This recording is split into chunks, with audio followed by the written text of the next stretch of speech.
Hey there, this is Clay. I am the world's leading expert for high achievers on breakups, and this is Relationship Inner Game. And today we are talking about 5 signs that the no contact rule is working. Okay, so oftentimes people will go out and they'll learn about no contact, whether it's passive no contact, like maybe you've heard about other places, or what we call active no contact, what we encourage people to do. And for obvious reasons, I consider active no contact to be much more effective than passive no contact. Otherwise, I would not be suggesting it to people. But anyway, whatever form of no contact you're doing, here's how you can tell that it is working, because oftentimes people, it's a little bit scary to go into no contact. It's like, well, is my ex going to forget about me? Is this going to work? It's like a long time. Is this really going to lead anywhere? Am I just going to waste my time? All that stuff. So here's how you can know that no contact is working. And the first way that you can know that it's working is that you're starting to come out of damage control mode. Now, immediately after a breakup, a lot of people go into damage control mode. And what this is it's like basically playing a high stakes game of emotional whack-a-mole, right? If you've ever been to an arcade or anything like that, and you've seen that game whack-a-mole, right? You have like this hammer and these like little moles come out of these holes, and your goal is to like whack the mole, right? But they just keep coming up faster and faster and faster, and eventually they come up so fast that you lose, right? And it's kind of like that when it comes to being in damage control mode. You're like, well, what if my ex does this? Oh my God, my ex posted this thing on Facebook. My ex is dating this person. My ex deleted their online profile or put up an online profile on this dating website or whatever. And it's just like trying to manage all of these things, trying to, overanalyze things, trying to stay on top of everything, trying to just sort of mitigate the damage and just sort of control it in that way, right? And when you start to move out of damage control mode and find this more spacious place, this place where you can be more emotionally accepting and start to respond rather than react, so to speak. There's a bit of a distinction there, response versus reaction. That is when you can start to know that the no contact rule is working, right? Because when you react, there's no real thinking involved. There's no real planning or intentionality involved. It's just like, X posts an online dating profile, freak out, right? There's like no space involved in there whatsoever. But if you can be like, X posts an online dating profile, yeah, this clearly isn't what I want. Okay, what can I do from here? Okay, this is what I want, I'm going to go for it. Boom, like that. Like when you can start to have that space in between, then you know that you're starting to come out of damage control mode because you're not having that automatic emotional reaction, right? So that is one sign that the no contact rule is working. The second sign that the no contact rule is working is that your emotional interactions with other people in your life are starting to improve. Now, obviously, other people could include your ex. So, if you're getting in contact with your ex after doing no contact or something like that, and the connection between the two of you is improving, then that's great, right? But obviously, do not base everything on the connection that you have with your ex. Also, start to use your connections with other people in your life, right? Because the no contact rule is truly a healing tool. It's a healing process, right? And so it's not just about this sort of like calculated thing to get your ex back or anything like that. But anyway, that's a topic for another video. But if you can notice that you're starting to connect more with other people, empathize more with other people, start to tune in more to the emotional dynamics of things that are happening around other people, right? This is where the advanced relational skills that we talk about over on our website, Relationship Inner Game, really come into play.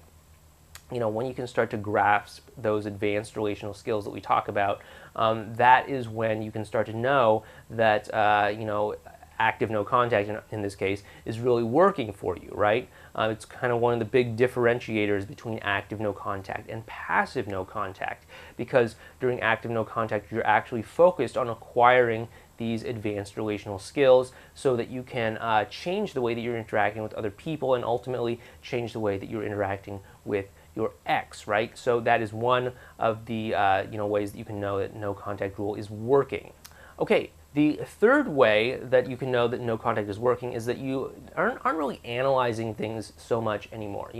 Oftentimes when people are going through a breakup, part of that whole damage control mode is that you have to like really overanalyze everything. It's like, my ex texted me this. What does this mean? And, is there some sort of malice behind this? Are they trying to say that I should move on or something like that, right? So, when you can stop over-analyzing things and just take things at face value, or decide that, hey, I don't need to obsess over this, or I don't need to, read between the lines between this, or all that stuff, right? That is when you can know that no contact is starting to work. It's because you're starting to pull yourself out of these thought loops that go on in your head about, what does this mean? What does this mean for me? What are they trying to say? Is there some sort of secret communication here and all that stuff, right?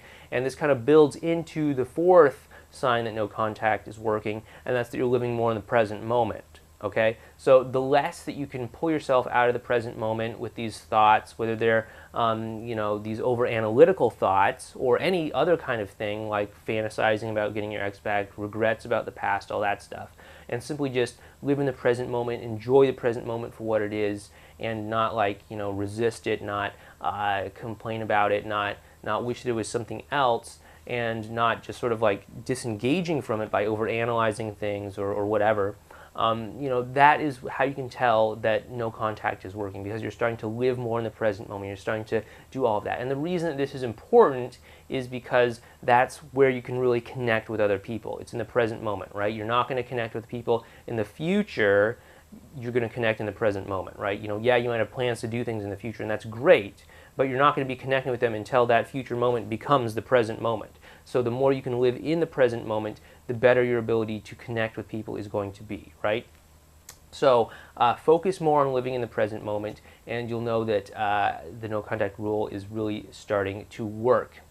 And the final sign that the no contact rule is starting to work is that you're starting to have a more neutral perspective rather about your breakup, right? So oftentimes when we go through a breakup, there's a lot of judging involved, whether it's judging of our ex or judging of ourselves or whatever, right? We might be like, oh, I can't believe she did that. I can't believe he did that. Or oh, I'm such a failure. Why did I do this? I'm such a loser. Nobody would ever love me. All that stuff, right?